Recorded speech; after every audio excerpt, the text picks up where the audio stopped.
How's it going everyone, my name is JJ, or I on my channel today, and here are 5 tips and tricks for Pokemon Go. These are a combination of things you can do to improve, as well as some useful knowledge to know, so let's get into it. So first we have type charts. Type charts have been around since the very start of Pokemon.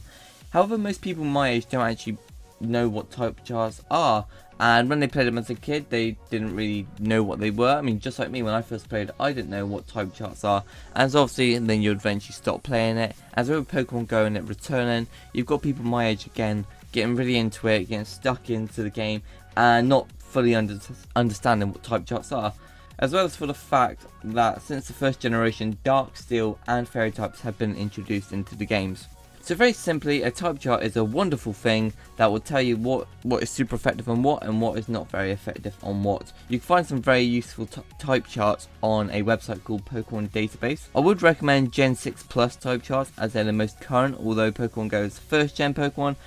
Only at the moment it does have Steel and Fairy type Pokemon in the game, so Gen 6 would work well for that. Next we have effective evolving. Now what this is basically not evolving your Pokemon straight away. So for example, what I found from personal experience from playing the game is that I've had an Abra. I've played the game, I haven't found a single Abra anywhere, and I got 2 from an egg, and that was enough to evolve it. I thought, well, if I'm not going to find a Kadabra, if I'm not finding Abras, yeah, I'll just evolve it. And then I go to a city and I immediately find a Kadabra.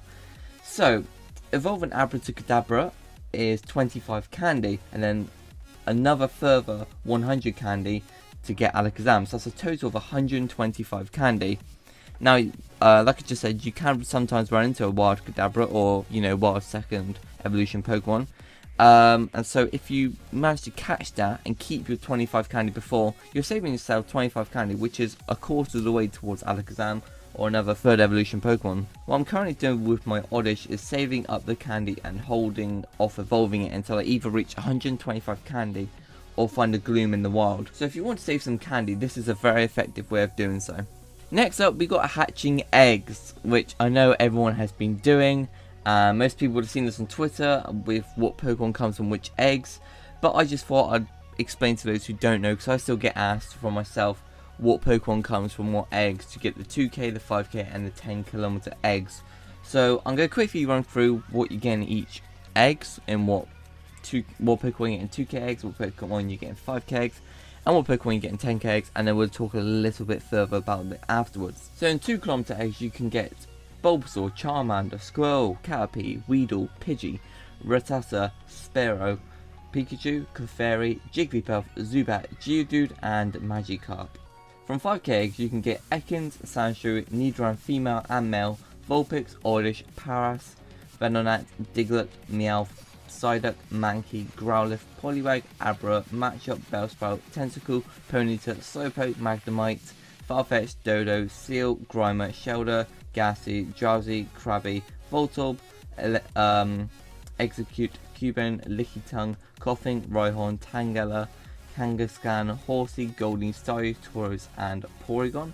In 10 kilometer eggs you can get Onix, Hitmonlee, Hitmonchan, Chansey, Mr. Mime, Skyfer, Jinx, Electabuzz, Magmar, Pinsir, Lapras, Eevee, Onomite, Kabuto, Aerodactyl, Snorlax and Dratini.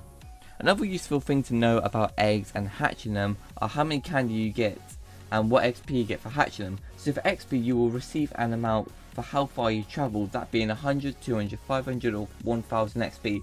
On top of that, if it's a new Pokemon that you haven't caught in your Pokedex yet, you'll get a further 500 XP.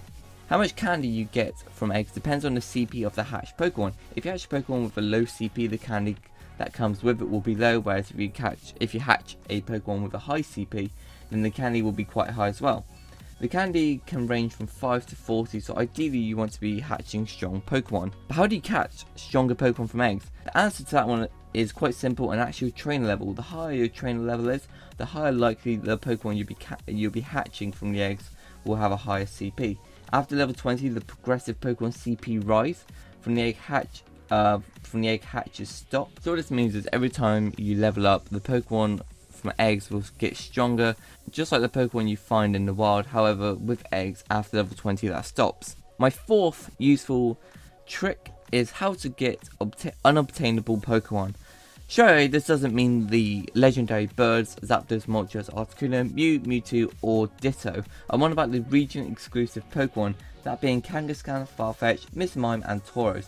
Kangaskhan can only be found in Australia and New Zealand, Farfetch can be found in Asia, Mr. Mime in Europe, and Tauros in North America. However, they aren't completely unobtainable. You can find all of them in all regions of the earth in 5km or 10km eggs. From my personal experience and walking around for literally 130 kilometers and hatching what feels like a million 5k eggs and a good handful, I'd say 7 or 8 10km eggs, I haven't found a single one yet. So even then, they are still very rare to find in eggs. But my final tip is for those Pokedex fillers, and that is to stock up on candy.